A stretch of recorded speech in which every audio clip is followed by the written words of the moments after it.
Well, it is good to be back with you guys. I have a great affection for this crew. It really does bless my heart to hear those words from Pastor Chris, because it's a great friendship that we've stricken together, and I feel like it's the same with you all as well. There's just a great affection that I have for you, and so it really leads into what I feel like God has been stirring on my heart for this time. I work with a church here in the city, and we've been having a conversation over the last few weeks about calling. We've been talking about what it means to know and understand and to live into our calling. And you know, when you have this conversation, it stirs a lot inside of you, and there's, for some of us, anxiety that rises up when we start talking about our calling, the thing that we're supposed to do. What are we set out to do for God on earth? And that's a big question, and it's a big idea, and there's no question about that. And you know, what's crazy about that, and I talked about it leading into this time, is as almost like a postscript to going through that series with our church, I thought a lot about this crew right here and the season of life that a lot of you find yourself in, asking yourself this question: what is my calling? What am I supposed to do for God? And there's one question that comes to my mind that I know that many of us have asked before. I can't even count the number of times that I've asked this question, and the question is this: what is the will of God for my life? You ever asked this question before? All right, maybe you guys are super spiritual and you already know automatically. Well, I've asked this question of me before. What is the will of God for my life? And I can tell you that a lot of my young following of Jesus has been defined by the time that I've given over to asking this question. And the thing about this question, what is the will of God for my life, is it's really important, right? Like, we ask this question because we want to know what God desires for us. And the main reason for that is we want to know it, and also we don't want to mess it up, right? Like, once we figure out what the will of God is for our lives, we want to make sure that we do everything that we can to make sure that we honor that calling, honor that will of God, and make sure we don't mess it up. But I gotta tell you, for me asking that question for a lot of my Christian life, and over again coming to this cyclical place where the question arises again, it comes to my lips again, and I'm trying to figure it out again. For me, in my life, that question has produced a lot of anxiety. It's produced a lot of even guilt and shame at times, because I feel like I'm not able to identify what this calling is with clarity. And I gotta tell you, I feel like in my digging into this question and wondering what this means for my life, I feel like I've come to a place where I've arrived at a solution. And the solution that I've come to is, I feel like I've been asking the wrong question the whole time. I've been asking the question over and over again, as a Christian, what is the will of God for my life? And I felt like God, through His Spirit, has reframed the whole conversation for me. Rather than starting with that question, I feel like God is introducing me to another one. He's saying you should ask, what is the will of God? Let's start there. And you know how embarrassing it is for me to hear this message from God and think about how often I've jumped to trying to discover what the will of God is for me on earth, and I'm not spending any time sitting in, resting in, digging into the will of God for humanity. And what I felt like God was saying to me is, in understanding my will for humanity, maybe you'll begin to start taking some steps toward the fulfillment that comes from that and the bursting forward that comes out of that. Because what is the will of God? Well, from the very beginning, we see that God created humanity with intention. We see Him creating all these things with His words. He's speaking, and these things show up in existence. But we see with the human being, His most prized creation, God forms the man. And then it says that He breathed life into his nostrils. And do you know why He created humanity? You know, his first point of identification for human beings was not so that they would do things for him, it's so that they would be in communion with him. God made humanity to be in relationship with him forever and to be fulfilled by him solely. And we do see very soon after his creation, human beings get a job. They start working out of this communion. And what's beautiful is the order is very important. We understand that God created humanity to be in communion with him. And out of that communion, out of that connection with God, there is a flourishing. There's an advancing that comes not from the purposes of the human being to do things for God, but that human being has things birthed in his life that come from God. And when I reframe the question, what is the will of God? And I start to realize that God, more than anything else, while I'm here on earth, desires connection and communion with me. It changes everything. Because now I'm ceasing to strive and strain to fulfill some unseen purpose to impress God or other people with the things that I can do to show him how much I love him. The thing that he desires from me is not a proving ground in my life to show him how much I love him. He wants to be in communion with me to experience, and I experience from him how much we love one another. He's calling us into communion.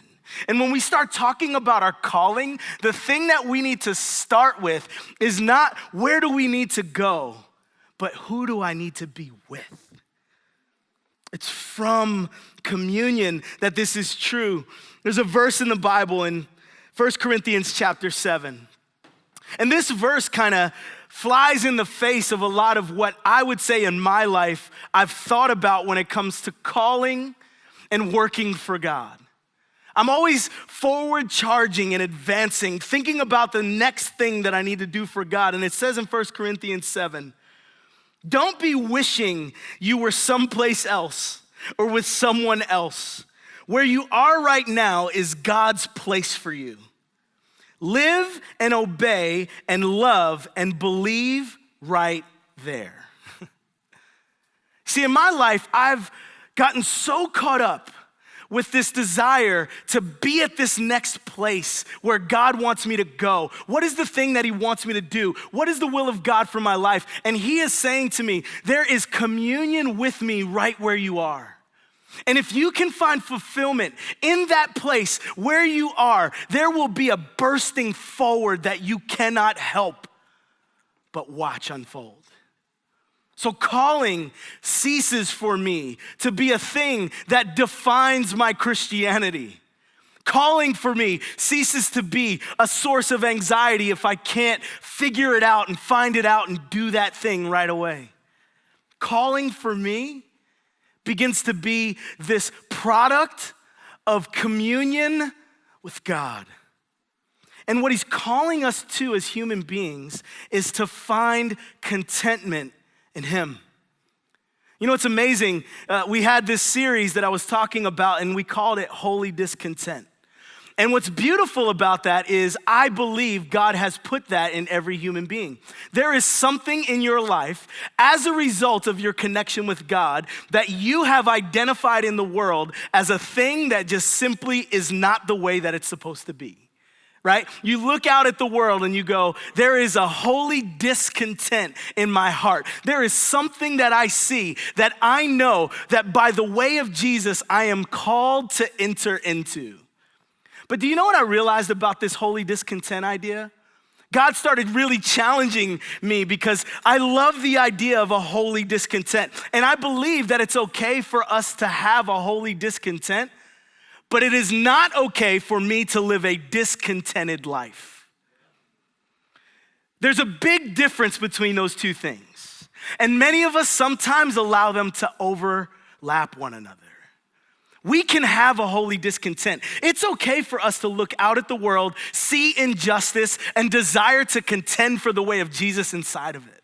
It's okay for us to look at kids who don't have a home and desire to contend, to fight for justice and a home for their lives. It's okay for us to feel a calling to go out and to preach the good news of the gospel for the sake of the kingdom of God. And we have a discontent in our heart to see how things are. But it's not okay for us as human beings, even in our holy discontent, to live discontented lives. God calls us to find contentment in him. Do you know that this is what communion is really all about? Communion, together, existing, exchanging life together. This is communion. Now, when I think about this idea of calling, and I think about what it means for us to think about the future and what we're supposed to do, the obvious verse that I've received many times is probably the same one that some of you have heard when thinking about this conversation yourself. It is a verse in the book of Jeremiah, chapter 29, verse. Whoa, you guys have heard this sermon too. All right. Jeremiah 29:11. This verse is probably the most oft quoted verse when we talk about calling. Most often, this is going to come around at some point. You're thinking about what your future is, what is going to unfold, where am I supposed to go, what does God want for me, what's the will of God for my life. At some point, somebody's throwing out Jeremiah 29:11. That bad boy's coming out at some point. And this is what I want to do tonight, real briefly. I just want to jump into this text. Because I agree wholeheartedly that this text applies to what it means for us to understand contentment and discover our calling. I agree. But what I think is maybe we've stopped short of understanding God's intention for this verse for humanity. In Jeremiah 29:11, it says, "For I know the plans I have for you, declares the Lord. Plans for welfare and not for evil, to give you a future and a hope." How many people think that sounds good right there? God has a plan for your life. God not only has a plan for your life, but that plan is for you to thrive, to be fully alive, for welfare and a hope and a future. This is good news. So we read this verse as an encouragement in the hope to discover the plan for our life. And what we hear in verse 11 is God has a plan. Amen, right? Now, when we hear that, that's good news. But we all know, if we're honest, that's good news. But our follow-up question is, what is it, right? Well, let's keep reading. Verse 12. He says, "Then you will call upon me and come and pray to me, and I will hear you." All right, this is getting good, right? Because he says he has a plan for me, and that plan is a good plan. He wants me to thrive, be fully alive, have welfare, a hope, a future. This is good news. Then verse 12 says, you need to pray to me, and when you do that, I'm going to hear you. So we're gonna talk together and we will have some interaction. You'll hear from me and I'll hear from you, and that's encouraging because our follow-up question to verse 11 is, what's the plan? He says, call out to me, pray to me, and I'll talk to you. And we're saying, all right, this is cool. Well, what does it say in verse 13? You will seek me and find me when you seek me with all your heart. Now, for some of us, it might feel like a hard left turn right there. We were doing good. You said you had a plan for me, and you said that I could talk to you. I'm thinking you're gonna deliver this plan, and what he says right after this, you will hear from me when I talk to you, this affirmation that if you seek me, you will find me when you seek me with all your heart. Do you know what our desire is by default as human beings? Our desire is to read the first two verses and then get to 13, and then we'll read it like this. If you seek the plan, you will find the plan when you seek the plan with all your heart. Right?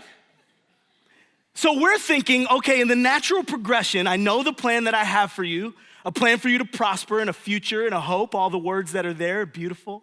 Then we see in verse 12, if you talk to me, I'm gonna talk to you. Don't worry, we'll talk about this thing. But then he makes this left turn perceptibly to our humanity, which says, if you seek me, you will find me when you seek me with all your heart. We're thinking he's gonna show us the plan. Guess what? He did. The plan is when you seek me and find me, you will seek me with all your heart.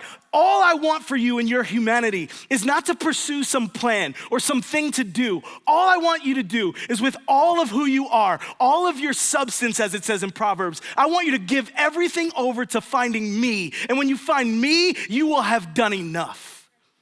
And when you find me, it will fulfill the very longing that you have to fulfill your plan. I am your plan.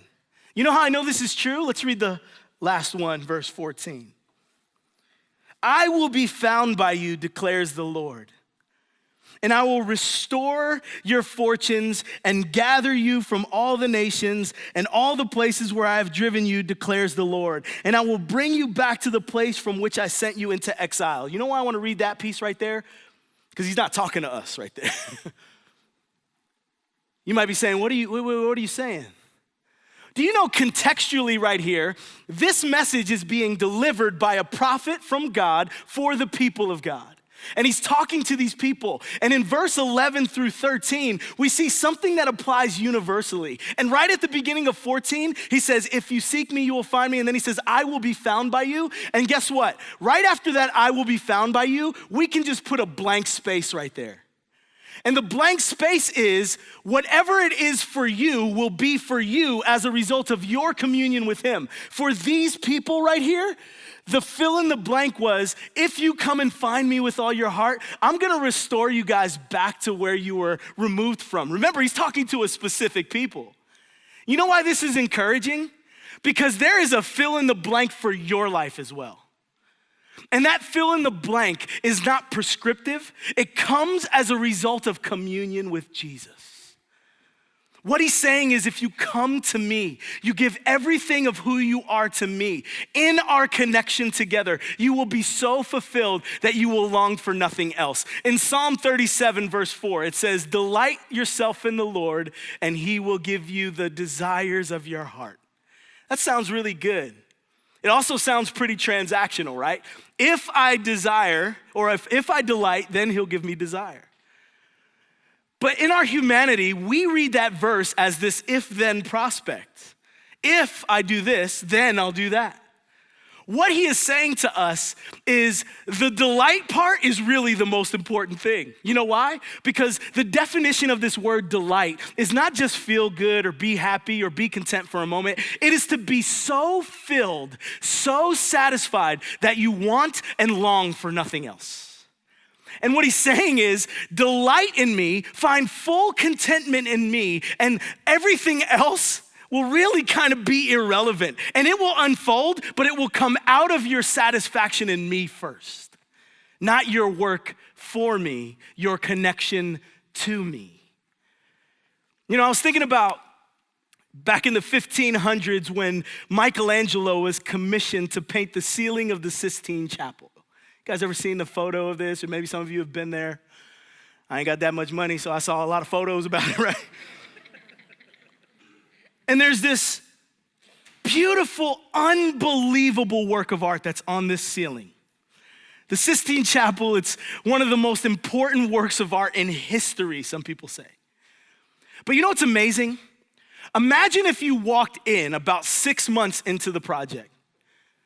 You walk in, you look up at the ceiling and you see a bunch of lines, you see a bunch of blotches. Maybe there's a glimpse of some really great ideas, but you have no idea what's gonna unfold because this dude is working something out. He's making this masterwork. He's trying to figure out what this is gonna look like. He's doing his thing, and as he's building and painting and working, somebody who walks in the middle is not gonna see the fruition of all of the thought and the heart and the life. But if you come back at the end, you're gonna see this beautiful picture that only the artist saw in his mind. What if you walked into a dance studio in the midday and it's harsh light and dancers are working through the choreography of this beautiful ballet, and it would not look exactly the same as it would in a beautifully lit theater with beautiful regalia and costumes. You might see the work that's going on, but only if you saw the outcome would you know how beautiful all that work was. If you walked into a recording studio and your favorite band was working through songs, it wouldn't sound as wonderful as it would on a stadium stage in front of 70,000 people. But if you hear the end result, you know the master artist is working on their craft, knowing that the outcome is there. God, in so many ways, has a beautiful plan that we cannot see.